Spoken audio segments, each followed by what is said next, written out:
صلاح الدین ایوبی مسلمانوں پہ ظلم ہوا، فلسطین میں آگ لگی اور فلسطین کی گلیاں خون سے بھر گئی۔ ایک دن کے اندر 70,000 مسلمان قتل ہوا۔ گھوڑے سے سجدے سے چلا نہیں جاتا تھا، گھوڑے پھسلتے تھے، اتنا خون تھا، اور کچی سڑکیں تھی، اتنا خون تھا۔ پہلے کچی زمین نے خون پیا، پھر خون اس سے باہر آیا، پھر بھی اتنا 70,000 آدمی قتل ہوا۔ صلاح الدین ایوبی کون تھے؟ میرے غوث اعظم جیلانی کے مدرسے کے طالب علم تھے۔ جامعہ نظامیہ مدرسہ، یہ مدرسے ہیں جنہوں نے دین کے مجاہد پیدا کیا، مدارس ہیں جنہوں نے دین کے مجاہد پیدا کر کے پوری دنیا کے اندر پھیلائے ہیں۔ مدارس کے اندر دہشت گردی آئی، میں اختلاف نہیں کرتا، لیکن ابھی بھی مدرسے ہیں جن مدرسوں سے رسول اللہ کے دین کا سچا درس دیا جاتا ہے، امن، پیار اور محبت کی فضا کو عام کیا جاتا ہے وہ مدارس، اور انشاءاللہ قیامت کی صبح تک وہ مدرسے قائم رہیں گے۔ صلاح الدین ایوبی مدرسے کے طالب علم ہے، مدرسے کا، لیکن مدرسہ اس کا تھا جو 7 درویش بھی تھے۔ صلاح الدین ایوبی اکیلا اپنے دوستوں سے کہنے لگا مسلمانوں کی مدد کی، چند سالوں میں نکلو مدد کریں۔ انہوں نے کہا تیرے نکلنے سے کیا ہوگا؟ کہنے لگا میں نے نہیں نکلنا، میرے اللہ نے میری مدد کر دی ہے، میرے اللہ نے میری اٹھ باندھ کمر، کیا ڈرتا ہے پھر دیکھ خدا کیا کرتا ہے، اور میں مجھے نکلنے دینا میری مدد کرے گا۔ تھوڑا تھوڑا کر کے فوج جمع کی، کوشش کی۔ چند سالوں کے بعد اسی جگہ جہاں مسلمانوں کا خون بہا تھا، اللہ نے اسلام کا جھنڈا پھر سے بلند کر دیا۔ صلاح الدین ایوبی فاتح بن کے مسجد اقصی کے دروازے پہ کھڑا، چند سال گزرے، عیسائیوں کا اپنا وہ ظلم ابھی یاد ہے، اور عیسائی سارے لیڈر کہتے ہیں تیاری کر لو، اب ہمارے بچے کاٹے جائیں گے، عورتیں بیوہ ہوں گی، گردنیں کٹیں گی، اب دیکھنا جتنا خون ہم نے بہایا تھا مسلمان اس سے دگنا بہائیں گے۔ صلاح الدین ایوبی گھوڑے پہ کھڑے ہیں اور پوچھتے ہیں او عیسائیوں بتاؤ تمہارے ساتھ کیا کروں؟ گردنیں جھک گئیں، جواب کوئی بھی نہیں۔ تم نے 70,000 مسلمان ایک دن میں مارا تھا، بولو تمہارے ساتھ کیا کروں؟ تم نے ایک دن میں مسلمان یوں کاٹے جیسے گاجر مولی کاٹی جاتی ہے، بولو کیا کروں؟ عیسائی کہنے لگے ہمیں اپنے ظلم یاد ہیں، تشدد یاد ہے، بربریت یاد ہے، تو بہتر جانتا ہے تو نے کیا کرنا ہے۔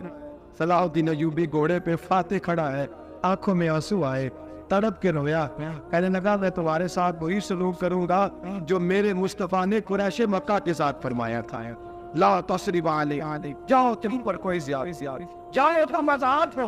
اس نے کہا تو کر کیا رہا ہے؟ کہنے لگا میں کیا کروں، میں اس محمد کا ماننے والا ہوں جس نے معاف کرنا سکھایا ہے، صلی اللہ علیہ وسلم، میرے پیروں میں زنجیر ہے رسول اللہ کی غلامی کی، جاؤ تم آزاد ہو۔ اس نے کہا تم آزاد ہو، لوگوں نے کلمہ پڑھنا شروع کر لیا، اشہد ان لا الہ الا اللہ واشہد ان محمدً عبدہ۔ سارے قبیلے کے کچھ نہ کچھ لوگ مسلمان، ایک قبیلہ رہ گیا، مسلمان نہیں ہوتا۔ صلاح الدین ایوبی اپنے خیمے میں بیٹھے تو ایک بی بی آ گئی، اس قبیلے کا کوئی شخص مسلمان نہیں ہوتا، بی بی آئی آگے کہنے لگی میرے 4 بیٹے جنگ میں ہو گئے، چھوٹے چھوٹے بچے جنگ میں کھو گئے، مل نہیں رہے، فوجیوں کو حکم دے مجھے میرے بچے تلاش کر کے دے۔ صلاح الدین ایوبی نے جج پر سر پہ امامہ باندھا، نیزہ پکڑا، سینے بند باندھا، اپنے جبے کو سمیٹا اور بات کہنے لگی تو کدھر جا رہا ہے؟ انہوں نے کہا میں خود تیرے بچے تلاش کر کے سو گئے۔ صلاح الدین چند سپاہی ساتھ گلی نکلے، فجر کے نکلے اثر ہو گئی، تھک گئے، 2 نمازیں صحرا میں پڑی، جنگل کے اندر پہنچے تو ایک کونے میں 4 بچے ایک جگہ ڈرے اور سہمے ہوئے بیٹھے ملے۔ صلاح الدین ایوبی اٹھا کے لائے، ماں کو کہنے لگے تیرے بچے ہیں۔ نکلا اس نے یہ تھا کہ میرے نبی نے فرمایا بچے جدا ہو تو ماں کو درد بڑا ہوتا ہے، اور میرے رسول نے فرمایا تھا جب جنگ کرنے جاؤ تو کھیت برباد نہ کرنا، فصلیں تباہ نہ کرنا، بچوں کو ماں سے جدا نہ کرنا۔ فرمایا میں سوچ رہا تھا تیرے بچے میری وجہ سے جدا ہوگا تو مصطفیٰ کو جواب کیا دینا؟ فرمایا تیرے بچے ڈھونڈ کے لایا ہوں۔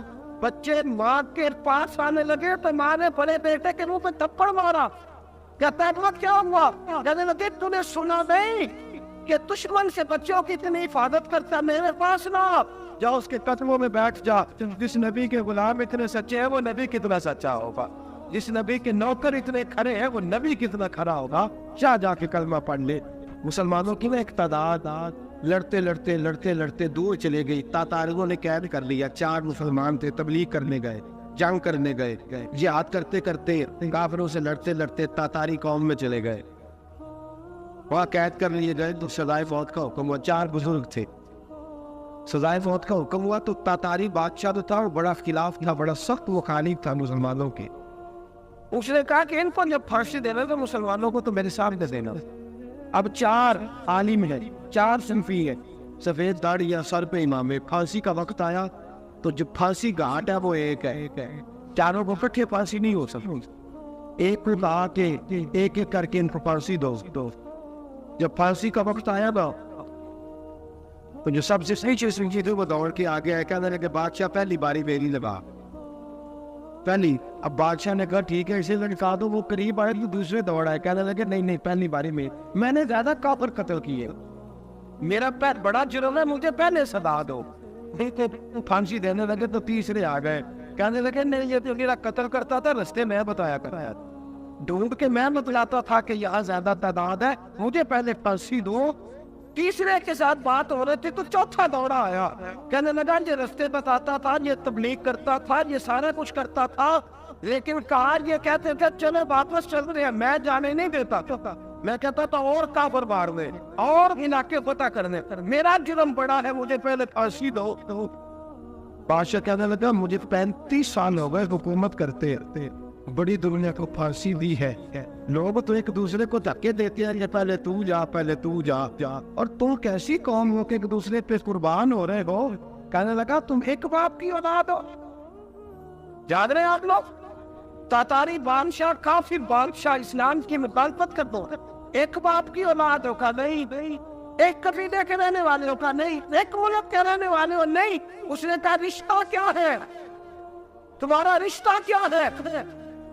تو کہنے لگے خدا ایک ہے، نبی ایک ہے، خدا ایک ہے اور نبی بھی منفعت ایک ہے، اس قوم کی نقصان بھی ایک ہی، سب کا نبی اللہ بھی، قرآن بھی ایک، کیا ہی اچھا تھا ہوتے اگر مسلمان بھی ایک، یوں تو سید بھی ہو، مرزا بھی ہو، افغان بھی ہو، تو سبھی کچھ ہو، بتاؤ کہ مسلمان بھی ہو۔ فرمایا ہمارا اللہ ایک ہے، نبی ایک ہے، تو کہا پھر ایک دوسرے پہ جان کیوں دیتے ہو؟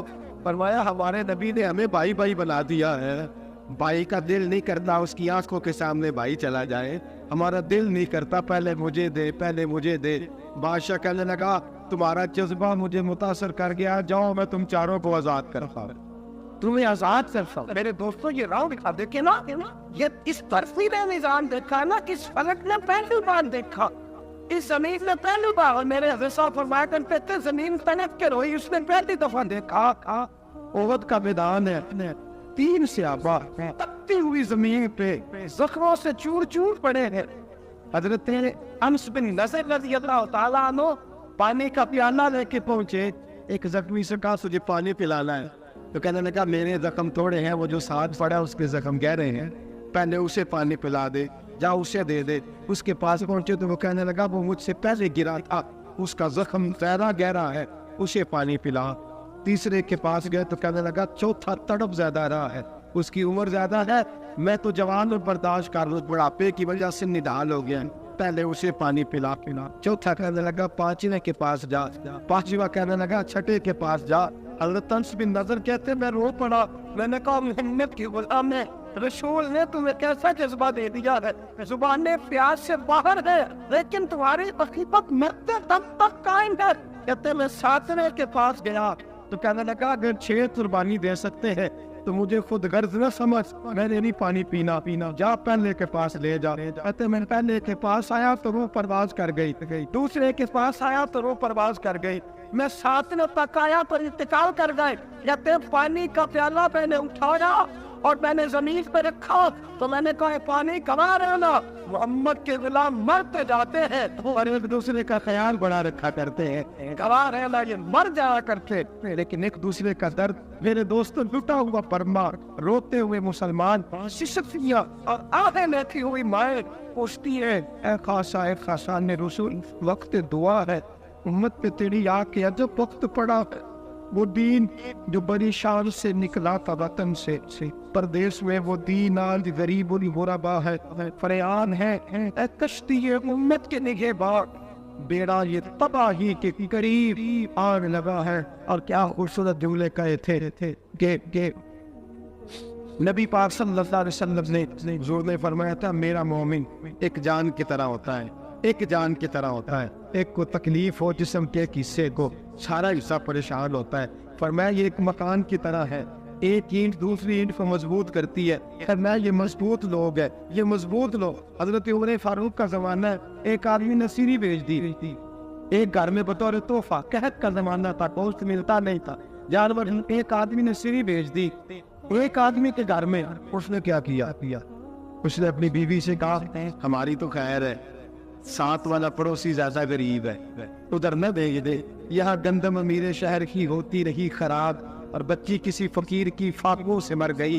کہا ساتھ والے پڑوسی کے گھر سے میں کئی دنوں سے بھوک کی آواز ہے, وہاں بھیج دے. اس کے گھر گئی تو اس کی بیوی شوہر کا مشورہ دیتی ہے, کہتی ہے میرے بچے تو دلیر ہیں, ساتھ والے کے چھوٹے ہیں, وہ گزارا نہیں, ادھر نہ بھیج دے. ادھر گئی. ایک روایت ہے 7 گھر, ایک روایت ہے 21 گھر.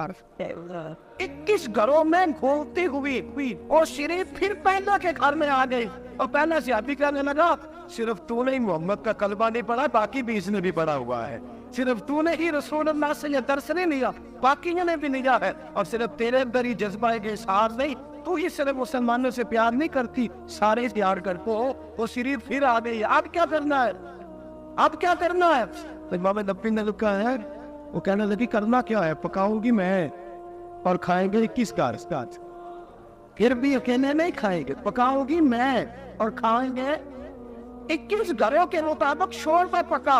اور پھر برتن میں ڈال کے وہ بی بی ایک کے گھر کا دروازہ کٹکھٹاتی ہے, کہتی ہے مصطفیٰ کے غلاموں نکلو باہر اور کھاؤ, اس لیے کہ جس نبی نے مجھے پیار کا حکم دیا اسی نے تمہیں بھی پیار کرنا سکھایا ہے. یہ رنگ چشم فلک نے سکھایا ہے.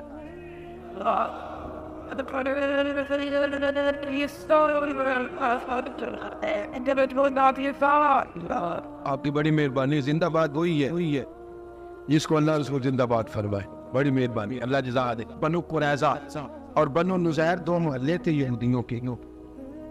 یہودیوں نے بڑی آگ شکنی کی تو نبی پاک صلی اللہ علیہ وسلم نے ان کو بے دخل کر دیا, مدینہ سے نکال دیا, مدینہ منورہ سے. یہودی نکل گئے مدینہ طیبہ سے. تو جب وہ نکل کے جا رہے تھے تو ان کے مکان, ان کے باغ, ان کی جائیدادیں بچ گئیں. نبی پاک علیہ السلام نے انصار مدینہ کو پہلے بلایا. جاگ رہے ہیں نا, پیسے آتے کسی تو برے لگتے. اب تو یہ بھی حلال حرام کی تمیز بھی اٹھتی جا رہی. جائیداد, باغ, مال, علاقہ پانی ہوا ہے, وہ چلے گئے. اب لوگ تو ڈھونڈتے پھرتے. اللہ خیر فرمائے, شامدار جگہ ملتی نہیں اب شہروں میں, وہ کس نے ناپ کرا دی ہے, کدھر گئی ہے کوئی خبر ہی نہیں. خالی جگہ پڑی ہے. میرے نبی پاک علیہ السلام نے پہلے انصار مدینہ کو بلایا. حضور نے فرمایا انصاریوں بہت بڑی جائیدادیں یہودیوں کی, بنو نذیر اور بنو قریظہ محلے خالی ہو گئے. میرا دل کرتا ہے وہ تمہیں دے دوں, اس لیے کہ تم نے اپنے مہاجر بھائیوں کے ساتھ بڑا تعاون کیا, جائیدادیں تم نے دے دی ہیں, مکانات دے دیے ہیں, بڑا کچھ تم نے دیا ہے. میرا دل کرتا ہے وہ تمہارے نام کر دیں.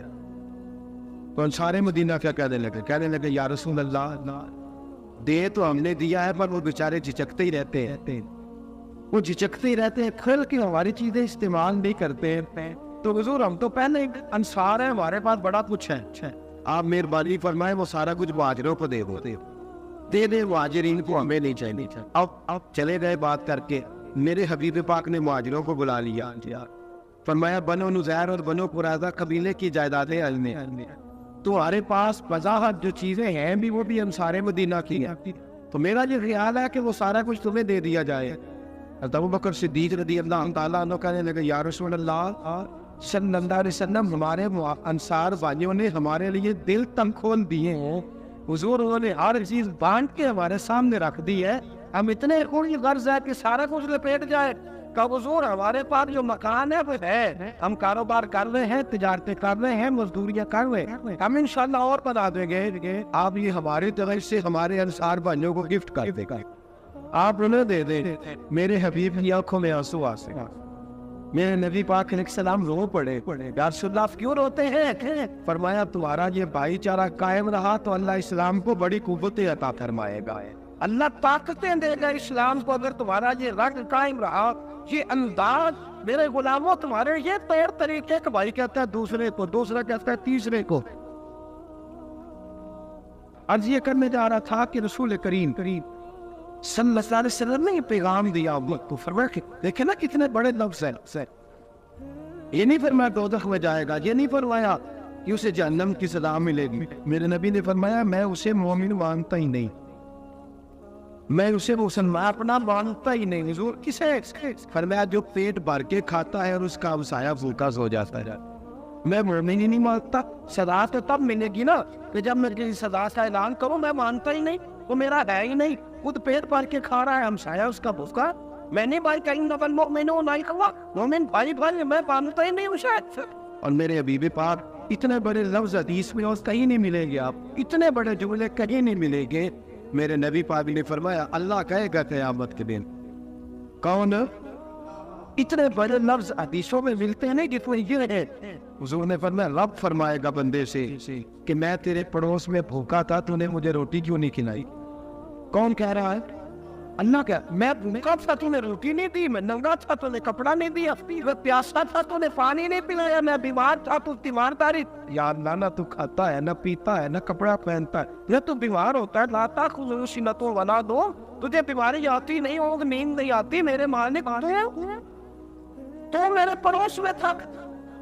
حضور فرماتے ہیں رب فرمائے گا وہ جو بندہ تیرے پڑوس میں بھوکا تھا تو بندہ تو میرا ہی تھا نا، وہ جو بندہ تیرے پڑوس میں ننگا تھا تو بندہ تو میرا ہی تھا نا، وہ جو تیرے پڑوس میں پیاسا تڑپتا رہا تو وہ میرا ہی بندہ تھا۔ تو دوائی لینے جائے تو بڑے اسپتال میں اور اس بیچارے کو 20 روپے پرچی کے بھی میسر نہ آئے تو میرا ہی بندہ تھا۔ میرے دوست خیال کر اور یاد رکھنا، یہ جو ہمسائے ممالک میں ظلم ہوتے ہیں، زیادتیاں ہوتی ہیں، ہمارے گھر کا پنکھا اچھا چلتا ہے، ہم جلوس اس وقت نکالتے ہیں جب ہماری لائٹ بند ہوتی ہے، ہم جلوس اس وقت نکالتے ہیں جب ہمارا سچ جو ہمیں تنگ کرتا ہے، ہم اس وقت درد محسوس کرتے ہیں جب ہمارے گھر تک آگ آ جاتی ہے۔ یہ جو باہر آگ جا رہی ہے تو تیرے گھر بھی آ سکتی ہے، یہ جو باہر فساد ہو رہا ہے جو تیرے دروازے تک آ سکتا ہے۔ میرے رسول پاک نے ایک جان مسلمان کو ایک جان قرار دیا۔ مجھے بتائیے انگلی کو کٹ لگ جائے، مسلمان ایک جان ہے نا، انگلی کو لگ جائے کٹ، دماغ کہتا ہے میں نے نہیں سوچنا اس کے بارے میں نے اس کے درد کو محسوس ہی نہیں کرنا، انگلی کے درد ہے انگلی جانے، اس کا کام جانا، ایسے ہی ہوتا ہے۔ بولے پیروں سے کہتے ہیں، انگلی کہتی ہے چاہے ڈاکٹر کے پاس، پیر کہتا ہے نہیں میں نے نہیں جانا، انگلی کا کام ہے انگلی جائے، ایسے ہی ہے نا۔ دل سے کہتے ہیں تو تڑپ تھوڑا سا، انگلی کو درد ہے، کہتے میں کو تڑپوں، انگلی کا معاملہ انگلی جانے، اس کا کام جانے کا۔ ٹیلی فون کرنا ہے ڈاکٹر صاحب کا پتہ کرنا ہے تو کان کہتے ہیں میں نے نہیں بات سننا ڈاکٹر صاحب کی، زبان کہتی ہے میں نے نہیں بولنا، انگلی جانو، ایسا ہوتا ہے۔ پیر احتجاج کرتے ہیں کہ میں نے ڈاکٹر کے پاس، میں کیوں چکر کھاتا پھروں ڈاکٹر کی دکان کی، انگلی کو درد ہے انگلی جانے، ایسا ہوتا ہے۔ بھئی میرے رسول پاک نے فرمایا مسلمان ایک جان ہے، تو درد بربا کے مسلمانوں کو ہو رہا ہے تو پاکستانی کہہ رہے ہیں کوئی بات نہیں، وہ جانے ان کا کام جانے، ایک جان ہے نا، درد ہونا چاہیے، تکلیف ہونا چاہیے، خطے پہ باتیں ہوتی ہیں اس موضوع پہ، شاملی سے گفتگو ہوئی ہے اس موضوع پہ، آپ کی صوبائی اسمبلی میں اس موضوع پہ بولنی ہے، آپ کے کونسل اس موضوع پہ بولے، ہم تو اپنی سیاستیں، اپنے تماشے، اپنے چکروں میں لگے ہوئے۔ وہ دریا کے اندر سسکتے مسلمان، بنگالی کہتے ہیں ہمارے نہیں، برمی کہتے ہیں ہمارے نہیں، پاکستانی کہتے ہیں ہمارے نہیں، ترکی کہتے ہیں، وہ کس کے ہیں؟ وہ اللہ کے بندے ہیں، محمد عربی کے غلام ہیں صلی اللہ علیہ وسلم۔ لیکن میرے دوستو کیا ہمیں کیا غرض ہے، وہ جانے ان کا کام جانے، یہ جب تیرے پیروں تک آگ آئے گی پھر تجھے پتہ چلے گا یہ بڑی سخت آگ ہے۔ آج جس کافر نے برما پر عرصہ دراز تنگ کیا ہے، مسلمان تھوڑے مفاد لینے کی خاطر نا بنو عباس اور بنو امیہ کی جنگ چل رہی تھی، بنو عباس جو تھے وہ غالب آ گئے، بنو امیہ جو تھی ان کی حکومت ختم ہو گئی، تو عیسائیوں نے بنو امیہ سے کہا کہ ہم تمہارے ساتھ تعاون کرتے اور بنو عباس پہ غلبہ پا کے تمہیں حکومت دلاتے۔ بنو امیہ بڑی جدوجہد کر رہے تھے بادشاہی کے لیے، لیکن انہوں نے کہا کہ ہم لڑ رہے ہیں، کوشش کر رہے ہیں، لیکن ہمیں کسی کافر کی مدد کی ضرورت نہیں، ہم جتنا مرضی لڑیں لیکن کافروں کے ہاتھوں بنو عباس کو مروانے کو ہم تیار نہیں۔ میں خبردار تمہارا آپس کا معاملہ ہے، ہم خود نمٹ لیں گے، تمہیں اجازت نہیں دیتے تم اندر کودو اور کود کر کے تم فسادات پیدا کرو اور مسلمان کے اندر تقسیم کرو۔ میرے دوستوں، مسلمان کو سوچنا چاہیے، سوچ بڑی رکھنی چاہیے۔ یہ گھر کی جنگ سے نکل آ، اب بہو ساس کی جھگڑے سے باہر آ جا، اب مزے کی سیاست چھوڑ کے باہر کا خور، اب اسلام کو تیری حاجت ہے۔ اب پوری دنیا جب مسلمان کو دیکھے نا، فیس بک یوز ہوتی ہے، اس پہ نوجوان جب اسلام کی بات کرنے لگے گا، اس پر جب بڑا اسلام کی بات کرنے لگے گا، پوری دنیا میں پیغام جائے گا کہ مسلمان اب جاننے لگا ہے، مسلم خابیدہ بیدار ہونے لگا ہے، اب اس کی آنکھیں کھلنے لگی ہے، اب یہ اپنے مذہب کی بات کرتا ہے، اب یہ اپنے ملک سے، صوبے سے، برادری سے نکل کر بولتا ہے، اب یہ کہتا ہے کہ بازی تیرا توحید کی قوت سے کمی ہے، اسلام تیرا دیس ہے، تو مصطفی ہے، اب یہ بڑی سوچ رکھتا ہے، اب یہ عالمی بات کرتا ہے۔ میرے دوستو، ہمارا تو حال یہ ہے، امام اعظم حنیفہ کا فتویٰ ہے، آپ فرماتے ہیں جو مولوی عالمی حالات سے باخبر نہ ہو وہ جمعے کی تقریر نہ کرے، وہ مسلمانوں کی رہنمائی نہیں کر سکتا۔ عالمی حالات سے جو خبردار نہ ہو، تو جس کو چھٹی ہو جائے تو انہیں ختم نہیں پڑھا، دوڑ جا مسجد سے، تو ختم نہیں پڑھتا، ہمارے تجھے پتہ ہی نہیں تو کہاں رہتا ہے، بات جا وہ عالمی حالات پہ بات کرے گا، کیونکہ بیچارے کو تو پتا ہے میری سویرے چھٹی ہو جانی، سیاست کرنے پر چھیڑا نہیں تو میں گیا نہیں۔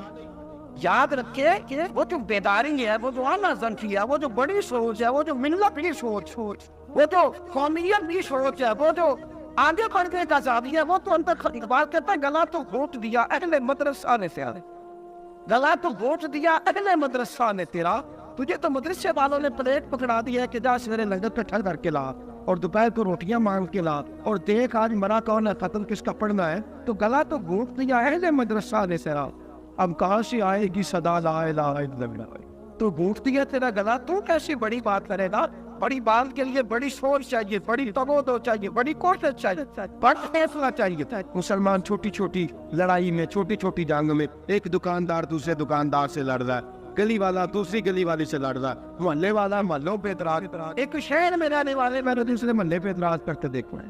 یقین کرے ایک شہر میں رہنے والے، علاقے میں بسنے والے کہتے ہو بھائی توبہ ہے، اس محلے تو تیرنا ہی بچائے، لا حول ولا قوت۔ وہ جو تقسیم در تقسیم کی سوچ ہے، اس نے چھوٹے چھوٹے ٹکڑوں میں مسلمانوں کو بانٹ دیا ہے، چھوٹی چھوٹی تقسیم ہے، چھوٹا چھوٹا ہمارا مزاج ہے، چھوٹی سوچ ہے، بڑی سوچ کی بات سنیے۔ صلاح الدین ایوبی یاد رہے نا آپ لوگ، تو آخر حضرت صاحب ایڈی وڈی گل چھیڑ چھڑی ہے، یہ مطلب ہی کوئی نہیں، کنے برما جانا ہے تو کنے مدد کرنی ہے، میں تو بھائی فریضہ سر انجام دیا ہوں۔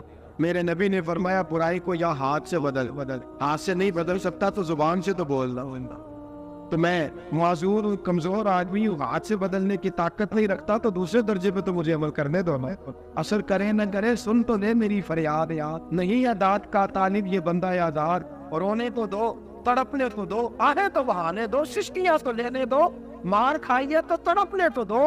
وہ قرآن پاک برما میں پابندی لگی ہے، تو میں یہاں سوچنے لگا ہوں کہ وہاں تو پابندی لگی ہے، یہاں پہلے لوگ کوئی نہیں پڑھی، معاذ اللہ تعالیٰ حالات دن پہ دن مسلمانوں کے لیے کٹوے کے سر کے۔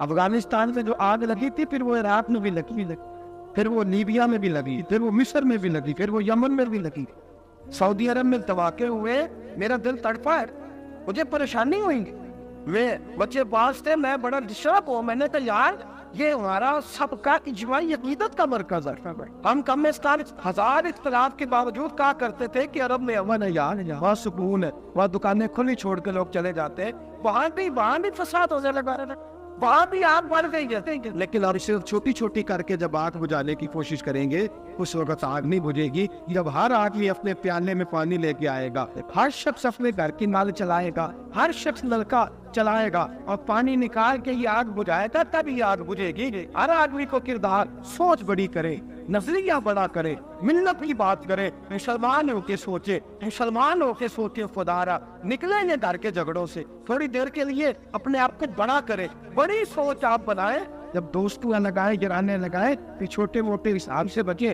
بابا بلے شاہ صاحب فرماتے کورے ورک کتاب نہیں ہوندے، کورے ورک کتاب نہیں ہوندے، پتھر دل گلاب نہیں ہوندے، اور بلیا یاری سوچ کے لائی یارا نال حساب نہیں ہوندے، پھر ذرا نکلے اس حساب کتاب سے بات، بلیا یاری سوچ کے لائی یارا نال حساب نہیں ہوندے، پھر ذرا بڑا ذہن کرے، چھوڑے اپنے حساب یبصرون اعلی انفسہم وَلَنَبْلُوَنَّكُمْ بِشَيْءٍ مِّنَ الْخَوْفِ وَالْجُوعِ وَنَقْصٍ مِّنَ الْأَمْوَالِ وَالْأَنفُسِ وَالثَّمَرَاتِ، پھر حساب کتاب سے نکلے، پھر امام علی مقام کی طرح یہ سوچ بنائے کہ حسین کے بچے چلے جائیں تو کوئی حرج نہیں، امت پر آج نہیں آنی چاہیے۔ ایک امام علی مقام، کل تک امام میدان میں کھڑے تھے تو اکیلے تھے، لیکن آج پوری دنیا کہتی ہے حسین ہمارا ہے، حسین ہمارا ہے۔ آج نظریہ امام علی مقام زندہ ہے، تو اکیلا ہے تو کھڑا ہو، یہ نہ کہا کر چھوٹی سی مسجد ہے، ایک کونا کا کھڑکاوا مولانا تقریر کر رہے ہیں تو کیا بنے گا، ایک آواز کہوں سے گونجا کرتی ہے، پھر اس میں تاثیر میں اللہ پیدا فرما دیا کرتا ہے، پھر اس کے اندر قوت میرا رب پیدا فرما دیا کرتا ہے، پھر اللہ اس میں تاثیر پیدا کر کے چاندان عالم میں پھیلا دیا کرتا ہے۔ جب آپ نماز پڑھ رہے ہوتے ہیں، جب آپ کا مصلی آباد ہوتا ہے، صلاح الدین ایوبی ایک بزرگ سے ملاقات ہو گئی، بیت المقدس پر قبضہ تھا عیسائیوں کا۔ صلاح الدین بڑے پریشان تھے، وہ بابا جی کہنے لگے پتر کیا ہوا؟ کہنے لگے حضور پتہ چلا ہے دشمن کے 2 بحری بیڑے اسلحہ لے کے آ رہے، مسلمان پہلے ہی کمزور ہیں، اور اب اگر 2 بحری بیڑے اور آ گئے تو حضور مسئلہ بن جائے گا، تو میں پریشان ہوں کہ کس طرح یہ کم مسئلے والی ہماری فوج ہے کیسے مقابلہ کرے گی۔ تو بابا جی کہنے لگے پتر اس طرح کرنا، آج رات تو بھی دعا کرنا اور میں بھی کروں، تو بھی دعا کرنا، آپ ناراض نہ ہونا، ہم تو پیروں والے ہیں، ہم تو پیروں کے نوکر غلام ہیں، ہمارا تو گزارا ہی نہیں، ہمیں تو ملتا ہے سارا کچھ وہاں سے۔ پر میرا سوال یہ ہے کہ تعویذ لینے جاتے ہو نفل کیوں نہیں پڑھتے، رات اللہ اللہ کیوں نہیں کرتے؟ یہ بھی تو ہمارے بزرگوں کا ہی طریقہ ہے، انہوں نے تو ہمیں سکھایا ہے۔ صلاح الدین ایوبی سے بزرگوں نے کہا کہ رات آج نہ اللہ اللہ کرنا، تو میں تیرے لیے دعا کروں گا، تو بھی دعا کرنا۔ تو بندہ جب دکھی ہوتا ہے تو سجدہ کرتا ہے، تو پھر ہی تو مصلی بھیگ جاتا ہے، پھر ہی تو مزہ آتا ہے۔ سکھی بندہ تو کعبے جا کے نہیں روتا، دکھی تھے، تکلیف تھی، تو سر رکھا سجدے میں تو تڑپ گئے۔ اور وہ بابا جی کہتے ہیں میں مسجد آیا تو صلاح الدین چیخے مار کے رو رہا تھا اور کہہ رہا تھا مالک میں کوئی اپنی شان کے لیے تو نہیں نہ لڑ رہا، اللہ کو میں کوئی قبضوں کے لیے تو نہیں لڑ رہا، مالک تیرے لیے لڑ رہا ہوں، مجھے بے آبرو نہ کرنا، میری مدد فرمانا۔ کہتے میں آیا تھا کہ مسجد میں دعا کروں گا، پر صلاح الدین ایوبی کو روتے دیکھا تو میں لوٹ گیا۔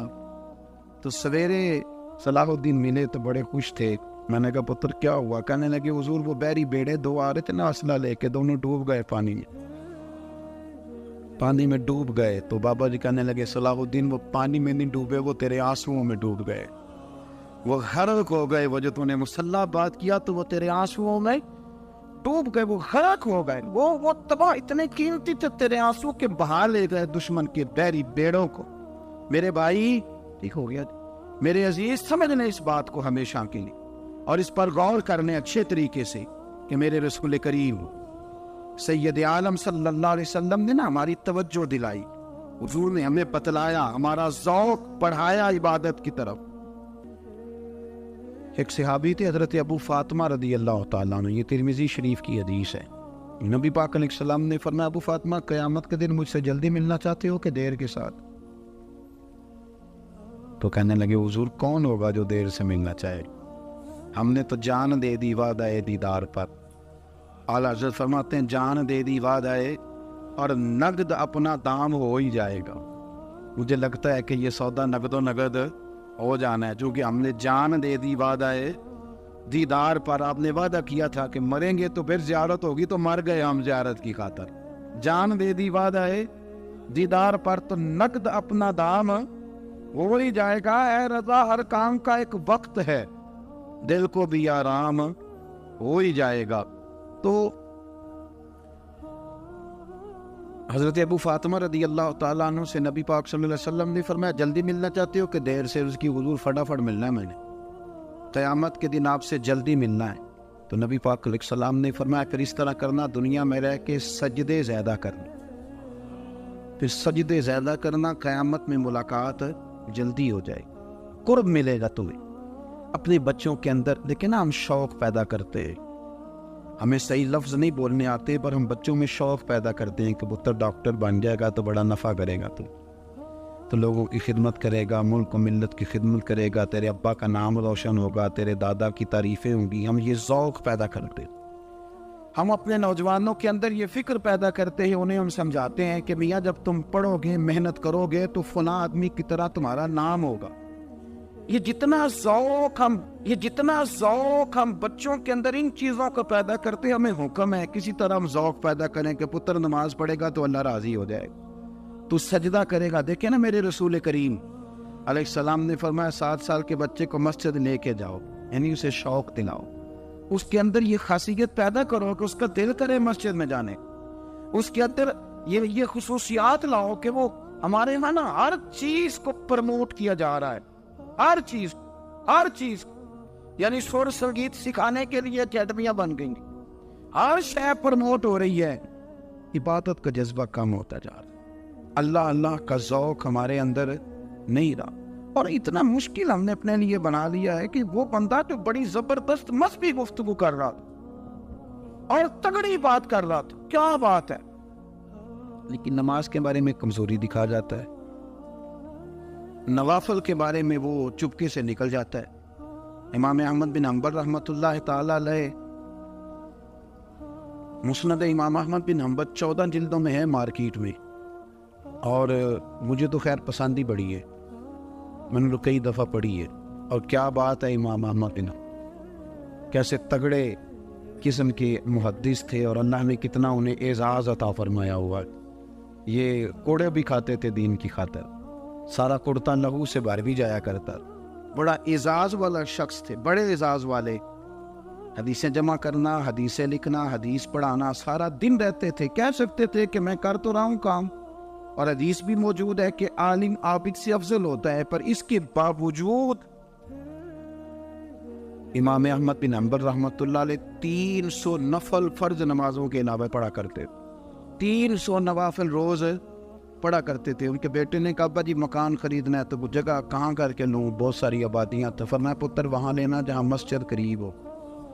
میرے رسول کریم سید عالم صلی اللہ علیہ وسلم اتنا پسند کرتے مسجد کو، اتنا پسند کرتے نماز کو، کہ رسول کریم صلی اللہ علیہ وسلم تہجد کی نماز بھی پڑھتے، پھر حضور فجر کی نماز بھی پڑھتے. نبی پاک وتر کو الگ کر کے پڑھتے، عشاء کے ساتھ نہیں پڑھتے. یہ تو ہمیں سے بھی اجازت دی ہمارے بزرگوں نے کہ بعد میں اٹھے گا کون علیحدہ وتر پڑھنے کے لیے، عشاء کے ساتھ پڑھ لے. وتر پڑھتے، تہجد پڑھتے، فجر پڑھتے، اشراق پڑھتے، چاش پڑھتے، پھر مغرب کی نماز کے بعد 6 رکعت اوابین پڑھتے، پھر رات کو صلاۃ اللیل پڑھتے. سیدہ عائشہ صدیقہ کہتی ہیں زمانہ سو جاتا اور میرے رسول مصلی بچھا کے کھڑے ہو جاتے. او یار کھیتی باڑی کر کے نہیں، محنت مزدوری کر کے نہیں. جناب عائشہ کہتی ہے میں یہ بھی دیکھتی کہ حضور ایک آیت شروع کرتے تو ساری رات اسی کو پڑھتے، اور میری نظر جاتی تو قدم مبارک پہ ورم آ جاتا. یار نماز پڑھ کے اتنی مشقت کر کے، اتنی جد و جہد کر کے ورم آ گیا. یار رسول اللہ اتنی محنت کیوں کرتے ہو؟ فرمایا افلا اکون عبدا شکورا، کیا میں اپنے رب کا شکر گزار بندہ نہ بنوں؟ صحابہ کا ذوق عبادتوں کا، ریاضتوں کا، تلاوتوں کا، طبیعت ہے ان کی. وہ ایک دوسرے کو، حضرت مولا علی شیر خدا کرم اللہ تعالی وجہ الکریم کے زمانے میں روم کے بادشاہ نے کہا یار یہ مسلمانوں کا پتہ تو کرو، یہ آخر کیوں اتنے زیادہ مجاہد ہیں. اس زمانے میں جاسوس بھیجنے کا مزاج تھا، اب تو جاسوس پکڑا جاتا ہے، اب تو جاسوس ہو، اور جاسوسی کا شوق ویسے آج بھی ہے. عرض کروں تھوڑی سی بات ہی سنوان سے. پتہ ہے کیا ہمارا مسئلہ ہے؟ ہم جہاں جاتے ہیں نا وہاں تھوڑی خوشبو سونگنے کی کوشش کرتے ہیں. وہ کیا ہے تو یہ کیا ہے تو ادھر کیا ہے تو تھوڑا سا ادھر کیا ہے. میرے رسول پاک پڑھیے درود شریف، سارے پڑھیے ذرا زور سے صلی اللہ تعالی. نبی پاک علیہ السلام نے فرمایا جاسوسی نہ کرنا ورنہ تم بندوں کو خراب کر دو، اور فرمایا اس طرح نہ ہو کہ تم کسی کے آپ کھول نہ نکلو تو تمہارے پہلے کھول جائیں. یہ جو ذوق ہے نا یہ ختم کریں، چھوڑیں. مطلب آپ کس چکر میں پڑے ہوئے، اتنی زیادہ توجہ کرنے کی کیا ضرورت؟ نے کام سے کام رکھے، اس میں بندہ تھوڑا سا نا آسان رہتا ہے. یہ جو بہت زیادہ ٹٹولنے والے لوگ ہوتے ہیں نا وہ بےچارے پھر عمر ٹٹولتے ہی گزار دیتے ہیں، اس لیے کہ مزاج ہی بہت پکا ہے. بوری کا منہ کھول کے اندر تک ہاتھ ڈالنا، تو پھر کئی دفعہ سامنے سے بچھو بھی لڑ جاتا، خرابی ہوتی. تو جاسوسی کی جاتی تھی. اس نے بھی جاسوس بھیجے کیونکہ قبیلوں کے لوگ تھے, کچھ مسلم کچھ کافر, پہچانے نہیں جاتے تھے لوگ, تو کچھ لوگ اس نے بھیجے. انہوں نے آ کے نا تحقیق کی, ریسرچ کری کہ آخر ماجرا کیا ہے. تو واپس جا کے جو انہوں نے رپورٹ دی نا روم کے بادشاہ کو, اس رپورٹ کا ایک جملہ بڑا شاندار ہے. وہ کہنے لگا بادشاہ ہمیں مسلمانوں کی کوئی سمجھ نہیں آئی, ہمیں کوئی سمجھ نہیں آئی. انہوں نے کہا کیوں نہیں سمجھ آئی؟ کہنے لگے یار عجیب بندے ہیں, جب رات مصلے پہ بیٹھتے ہیں تو یوں لگتا ہے ان کا دنیا سے رشتہ ہی کوئی نہیں, کوئی کسی کو نہیں جانتا. کوئی اپنے دکھ سنا کے رو رہا ہے, کوئی اپنی بات کر کے رو رہا ہے, لگتا ہے کہ ان کا کوئی رشتہ ہے ہی نہیں جب مصلے پہ بیٹھتے ہیں. اور فرمایا جب سویرے یہ جہاد کرنے نکلتے ہیں تو لگتا ہے ان سے زیادہ دلیر ہی کوئی نہیں. حالانکہ جو مصلوں پہ رونے دھونے کے لوگ ہوتے ہیں وہ کئی دفعہ جہاد میں کام نہیں کرتے, لیکن عجیب لوگ ہیں کہ رات کے راہب ہیں, دن کے مجاہد ہیں, کوئی سمجھ نہیں آتا. میرے عزیز, ان لوگوں نے مصلہ آباد کر کے رکھا, تلاوتیں ان کا ذوق رہی, منظر روز پڑھنا, اسباب پڑھنا, وظائف پڑھنا, یہ ان کا ذوق رہا. اعلیٰ حضرت بریلوی رحمت اللہ نے 1000 کتاب لکھی ہے, لیکن الوظیفۃ الکریمہ کے نام سے جو وہ صبح و شام وظائف پڑھتے تھے وہ الگ انہوں نے ان کو بیان کیا, پابندی کے ساتھ اپنی اللہ اللہ کرتے. شیخ شہاب الدین سہروردی رحمت اللہ علیہ, اس پر ایک بندے نے اعتراض کیا. اس نے کہا جی آپ کس قسم کے صوفی ہیں, مرید بیٹھے ہیں اور آپ نفل پڑھ رہے ہیں. یہ بھی بڑا مسئلہ ہوتا ہے نا, جو بندہ ملنے آتا ہے وہ اپنے ٹائم کے حساب سے آتا ہے, اور اس کا یہ بھی خیال ہوتا ہے کہ پیر صاحب جو ہیں وہ چونکہ درویش ہیں تو نہ انہیں روٹی کھانی چاہیے نہ سونا چاہیے, چونکہ وہ درویش ہیں, اور ہم چونکہ درویشوں کے ماننے والے ہیں لہذا ہمارا یہ طریقہ ہونا چاہیے کہ جیسے ہم کہیں درویش ویسے ہی کر جائے. حالانکہ جس کو آپ درویش کہیں گے آپ اس کی مانیں گے, آپ منوائیں گے نہیں, ہمارا مزاج ہوتا ہے. شیخ شہاب الدین پر لوگوں نے اعتراض کی, حضور لوگ ملنے آئے ہیں, زیارت کرنے آئے ہیں, یہ بندے دعا کرانے آئے ہیں, اللہ اللہ کرانے آئے, اور آپ نفل پڑھ رہے ہیں. کیا جملہ ہے, کیا حسن ہے, کیا خوبصورتی ہے. فرمانے لگے رب رسول سے مانگنے کے لیے مصلی بچھایا ہے, اگر وہاں سے مانگوں گا نہیں تو تمہیں دوں گا کیا, پہلے مجھے کچھ لے تو لینے دو, اگر میرے پلے کچھ ہے ہوگی تو آگے دوں گا نا. تو میں مانگنے گیا تھا کہ یا اللہ دے تیرے بندے لینے آئے, دے تو میں کچھ لوں گا تو آگے دوں گا نا. لیکن ہمارا یہ سٹیٹس, یہ مزاج, یہ شعور نہیں ہے. گپیں, کہانیاں, داستانیں, گفتگو, خطابت, واز, کیا بات. لیکن اگر کچھ کرنے کا کام ہو تو انہی ہم سے ہوتا. میرے نبی کریم علیہ الصلوۃ والسلام نے مصلی سے دل لگانے کا درس دیا, حضور نے توجہ دلائی. صحابہ اس ذوق کے حامل لوگ تھے, وہ کوشش کرتے تھے. جناب صدیق اکبر رضی اللہ تعالیٰ عنہ کا عبادت کا مزاج ہمیشہ قائم رہا. حضرت عمر فاروق ساری رات اللہ کے حضور کھڑے رہے. حضرت عثمان غنی رضی اللہ تعالیٰ عنہ عشاء کی نماز پڑھ کے 2 رکعتوں کی نیت باندھتے تھے, 15 سپارے پہلی رکعت میں پڑھ دیتے.